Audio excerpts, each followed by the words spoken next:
guys, I wanted to give you a quick review of this sensory cushion that I have. My kids, I have an 11-year-old, a 9-year-old, and a 3-year-old. And I just find that they need like a little extra support for focus, and this has absolutely helped.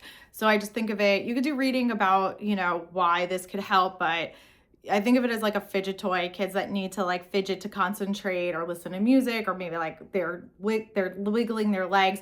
Something like this will help them focus because they have a place to like squish their feet and this like tactile input for them. So I just wanted to show you, this is like super heavy duty plastic. It's not going to pop. My kids could like stomp on it. Nothing's going to happen to it. And then it has these like bumps on here for their feet for like the tactile. It has two different sides. This one's smaller, this one's bigger.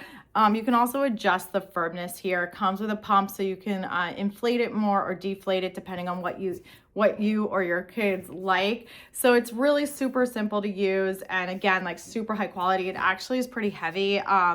Not like too heavy that you can't carry it around or anything, but it's solid. It feels really solid. So I just wanted to give you a quick look of what it would look like down on the floor for you or your kids to actually use. So here it is. So like you just place it down and then that's it. You just like press it back and forth, and just gives that different type of stimulation and input that some people need to help concentrate. I would definitely, if your kids need to sit still for a while, have a lot of homework, maybe have a hard time sitting still, personally, I really suggest this.